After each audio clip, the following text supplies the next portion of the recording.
Cụm nâng trong đẹp xúa tôi này cái chốn cầm pông tam đàn tôi này cái chốn nơi khung ngày ní niềng nhóm miền nơi cây sắm phiệp bị xét cho mùi nâng ôn pro bồn pro pớ đai chiêm cha cả sệt than chỉnh châm sạch cố đà phám nơi khung sọc nôm suốt này khát cầm pông spừ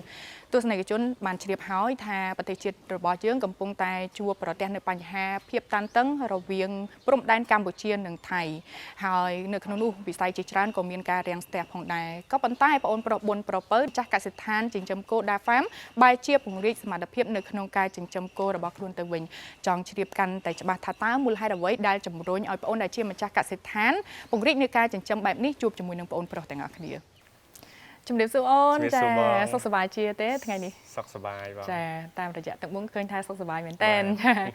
បងនៅពេលដែលមកដល់កសិដ្ឋានរបស់អូនឃើញថាមានសត្វគោជាច្រើនអញ្ចឹងថាចង់ដឹងទៀតថាតើកសិដ្ឋានរបស់អូននេះបង្កើតឡើងតាំងពីឆ្នាំណាដែរបាទបងបាទកសិដ្ឋានតាហ្វាមយើងនេះយើងបង្កើតនៅដើមឆ្នាំ2023ប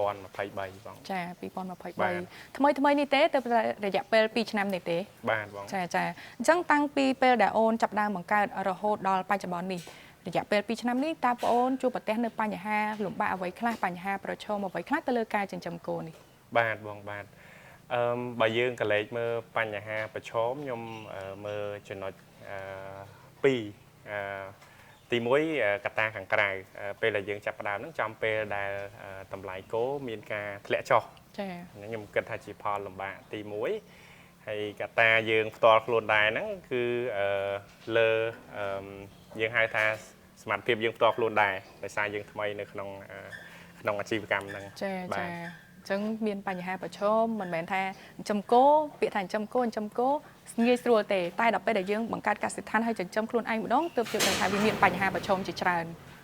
អញ្ចឹងនៅពេលដែលអូនបើកកសិដ្ឋាននឹងមករហូតមកដល់ពេលនេះថាតើយើងចិញ្ចឹមគោនឹងយើងត្រូវចំណាយរយៈពេលប្រហែលដើម្បីអាចឃើញផលចំណេញពីការចិញ្ចឹមរបស់យើងបាទបងបាទជារួមនៅកសិដ្ឋានយើងនេះយើងចិញ្ចឹមគោយើងហៅថាយើងចិញ្ចឹមបំពន់យកសាច់យើងប្រើពេលតាមប្រភេទគោយើងប្រើពេលពី3ទៅ6ខែបងសួរថាយើងប្រើពេលប្រហែលទៅយើងអាចបានផលចំណេញខ្ញុំចង់បញ្ជាក់ជូនទៅបងវិញថាយើងប្រើពេលសឹងតែជាង1ឆ្នាំដើម្បីយើងប្រឹងសមត្ថភាពខ្លួនឯងយើងមើលគ្រប់ជ្រុងជ្រោយតែម្ដងនៅក្នុងការគ្រប់គ្រងកសិដ្ឋានជារួមអញ្ចឹងយើងមើលទៅលើទី1បច្ចេកទេសជារួម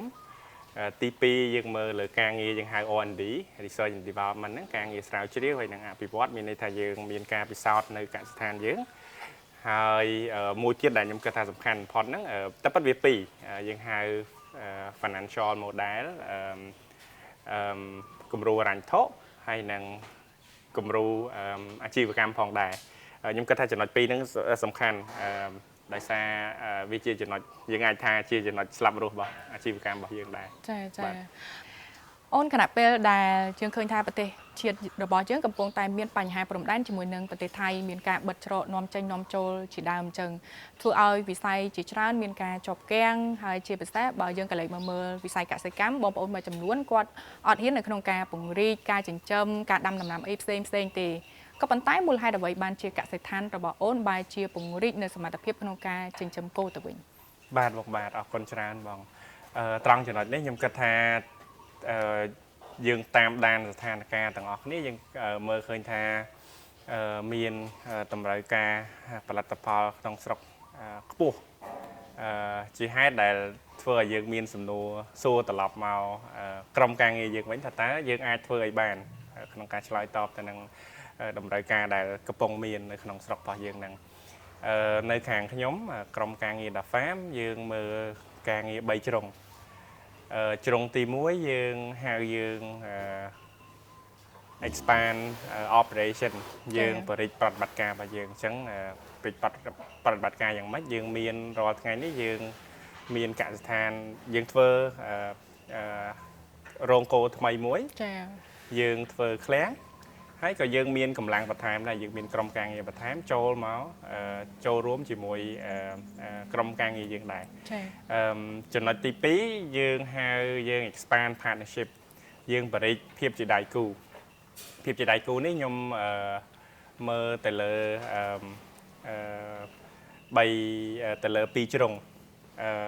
ជ្រុងទី1ហ្នឹងគឺយើងបរិទ្ធភាពជាដៃគូជាមួយដៃគូថ្មីតែម្ដងមានន័យថាដៃគូដែលយើងអត់ធ្លាប់ធ្វើការជាមួយគាត់ជ្រុងទី2កន្លងមកយើងធ្លាប់ធ្វើការជាមួយគាត់ហើយចា៎តែយើងបរិទ្ធទំហំការងារយើងជាមួយគាត់ខ្ញុំឧទាហរណ៍ថាឥឡូវនេះយើងបរិទ្ធការធ្វើការជាមួយកសិករនៅខាងខេត្តកំពតពីទំហំតូចល្មមឥឡូវនេះយើងប្រមូលទិញដើមពោតដើម្បីធ្វើជាចំណីគោហ្នឹង300ហាត់តាមរយៈដៃគូយើងម្នាក់ដែលគាត់ធ្វើការជាមួយកសិករជាង100នាក់លើផ្ទៃដីជាង300ហិកតាអញ្ចឹងជាចំណុចមួយដែរយើងដោយសារមានខាងលើទាំងពីរហ្នឹងយើងថាយើងបរិទ្ធប្រតិបត្តិការយើងបរិទ្ធភាពជាដៃគូយើងក៏បរិទ្ធសេវាកម្មរបស់យើងដែរចាសេវាកម្មមកដល់ថ្ងៃនេះយើងធ្វើការយើងហៅថាធ្វើការជិតស្និទ្ធជាមួយកសិដ្ឋានដូចយើងដែរចាក្នុងទំហំផ្សេងគ្នាហ្នឹងជាង5កសិដ្ឋានក្នុងនោះយើងផ្គត់ផ្គង់ចំណីជូនគាត់យើងផ្ដល់ជាសេវាប្រឹក្សា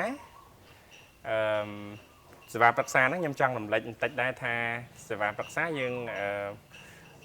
ងមើលជារួមតែម្ដងប្រតិបត្តិការជារួមនៅក្នុងកសិដ្ឋានតែម្ដងថាតើគាត់នៅខ្វះអីឧទាហរណ៍ថាបើសិនជាគាត់មានបច្ចេកទេសល្អហើយតើគាត់នៅខ្វះអីចា៎តើឧទាហរណ៍ថាបច្ចេកស្នាមការបិទបញ្ជីការវាស់ភាពចំណេញខាតនៅក្នុងការចិញ្ចឹមគោហ្នឹងថាតើគាត់ត្រូវការចំណុចហ្នឹងអត់អញ្ចឹងយើងមើលជារួមហើយថាតើយើងអាចជួយអីទៅគាត់បានមួយទៀតយើងមានអាបដែរអាបនេះយើងប្រើផ្ទាល់ខ្លួនជាង3ឆ្នាំហើយយើងវាស់ពីយើងហៅ performance របស់គោតើក្នុងគោមួយក្បាលហ្នឹងយើងចិញ្ចឹមរយៈពេលដោយដែលលើកខាងដើមថា3ទៅ6ខែហ្នឹងតាមប្រភេទពូជគោហ្នឹងឡើងបានប្រមាណគីឡូយើងចំណាយអស់ប្រមាណយើងមានផលចំណេញប្រមាណខ្ញុំលើកទឹកចិត្តហើយតែប៉ុតឥឡូវនេះថ្មីបាត់ថាមិនទាន់យើងហៅ roll out ឲ្យប្រើប្រាស់ទៅកាន់កសិដ្ឋានផ្សេងទេតែយើងបានត្រៀមរួចហើយមានន័យថាដៃគូយើងដែលគាត់ចាប់អារម្មណ៍ប្រើប្រាស់យើងនឹងផ្ដល់ជូនគាត់បាទចឹងនៅពេលដែលយើងពង្រីកមិនមែនត្រឹមតែបន្ថែមចំនួនគោទេតែយើងពង្រីកគ្រប់សពតែម្ដងឲ្យតែតាក់ទងទៅនឹងកសិដ្ឋានចិញ្ចឹមគោនេះមានទាំងការផ្គត់ផ្គង់នៅចំណីអីផ្សេងការតាមដានអីផ្សេងចុះថាតើការចិញ្ចឹមគោនៅក្នុងកសិដ្ឋានរបស់អូននេះនាំចេញហ្នឹងតែនៅក្នុងស្រុកឬក៏មានការនាំចេញទៅក្រៅប្រទេសដែរអូនរាល់ថ្ងៃនេះយើងផ្គត់ផ្គង់តែក្នុងស្រុកទេបងចាជាជំហានដំបូងរយៈពេល2ឆ្នាំនេះយើងផ្គត់ផ្គង់តែនៅក្នុងស្រុកទេបាទបងបាទចុះបរិមាណនៅក្នុងការនាំចេញសត្វគោនេះទៅកាន់ទីផ្សារក្នុងមួយខែកសិដ្ឋានរបស់អូនអាចនាំចេញទៅប្រមាណក្បាលដែរជាទូទៅយើងផ្គត់ផ្គង់គោចន្លោះពី40ទៅ50ក្បាលក្នុងមួយខែបងក្នុងទំហំដដែលនេះមានន័យថាយើងអត់រាប់បញ្ចូលក្នុងទំហំយើងពង្រីកទេបាទអូចាអញ្ចឹងយើង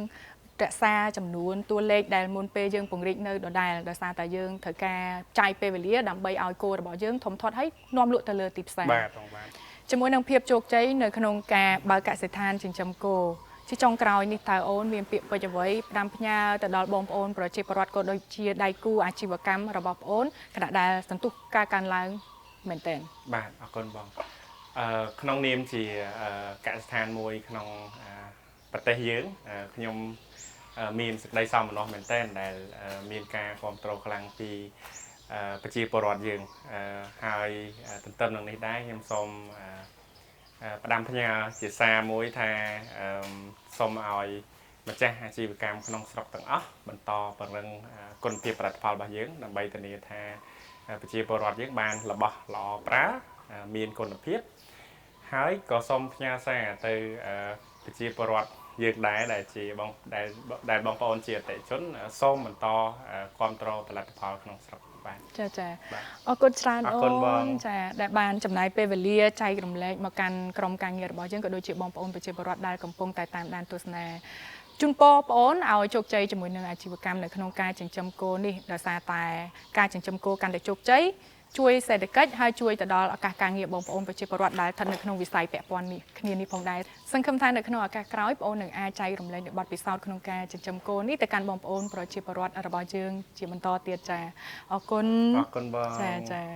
ទស្សនិកជនដែលកំពុងតាមដានទស្សនាកិច្ចសម្ភាសន៍នាងខ្ញុំជាមួយនឹងប្អូនប្រុស4ប្រពៅដែលជាម្ចាស់កសិដ្ឋានដាហ្វាមបានឈានចូលមកដល់ទីបញ្ចប់ហើយ